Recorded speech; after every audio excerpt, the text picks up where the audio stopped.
Hi everybody, meet Timmy. Today, Timmy's going to learn about psychology and advertising. Psychology has always been an essential component of advertising. Advertising's main functions are to inform, persuade, and influence. Today, we'll be focusing on persuasion. One of the most widely accepted models of persuasion that is often associated with advertising is the elaboration likelihood model. The elaboration likelihood model, otherwise known as the ELM, is the theory identifying two ways a communication can be persuasive: the central route or peripheral route. The route which is taken is dependent upon the abilities of processing and the motivation of the receiver. That's you, Timmy. Let's spell it out for you, Timmy. Here is the central route. This is a direct route of persuasion that appeals to logic and involves a great deal of thought. The central route is associated with high involvement. Involvement is how much time, energy, and other resources you are willing to put into the process. How much attention do you want to put into it, Timmy? Let's say you really want a new car, and you see an advertisement for a car on TV. Because you really want a car, you are highly involved. Now you are more likely to listen to that commercial. Because a car is an expensive investment, it has high perceived risk, which is defined as potential for loss in the pursuit of a desired outcome. By way of the central route, you will look at the facts and use logic to make your decision. It is more effective when the facts and arguments are more believable, and then you will buy that car, Timmy. This route often leads to more permanent attitude change. Remember, Timmy, this is a dual process model. Dual means two, Timmy. Let's look at the alternative, the peripheral route. In this route, the receiver, that's still you, Timmy, does not think carefully about a communication and is influenced instead by superficial cues. Examples of these cues or gimmicks include an emotional story, bright colors, sappy music, or an attractive speaker. Low involvement is associated with the peripheral route because the message content becomes relatively unimportant and ignored. The results of the peripheral route are more temporary and subject to change, as these cues play to the senses, emotions, and feelings. Yes, that's right, Timmy. Feelings. And now a word from our sponsors. Today's program is brought to you by Colors. Colors, colors, colors, the most important and effective aspect of advertising. Psychologists report that color impression can account for 60 to 70% of consumer reaction. Let's meet the colors. First up is red. Red increases blood pressure, heart rate, appetite, grabs attention, and stimulates quick decision making. Meet pink. Pink is associated with sweetness and is often used in the sales of candy and pastries.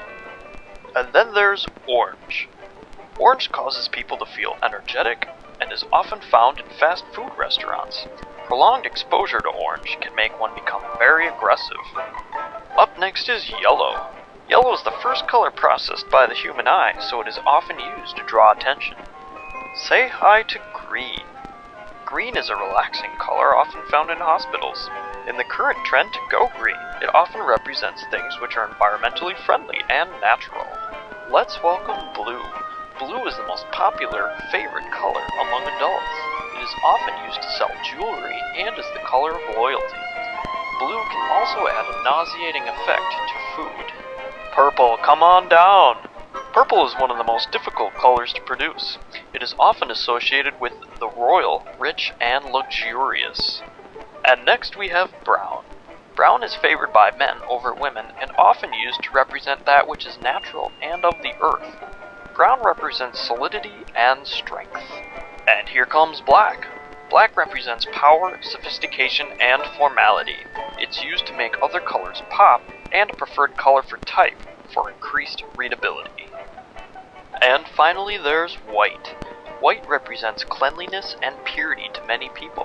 White can also imply simplicity, newness, and high technology.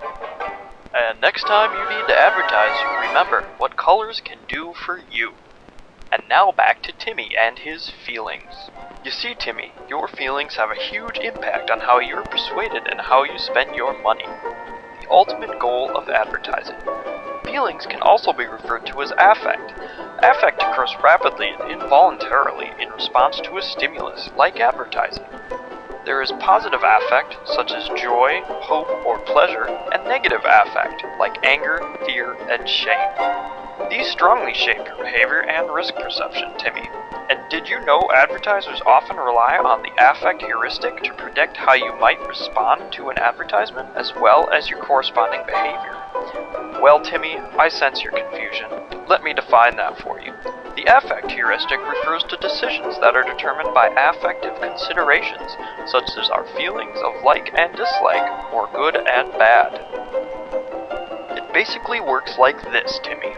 If a stimulus arouses a negative effect, the receiver, haha yes Timmy, that's still you, will perceive the risks as higher and the benefits potentially lower.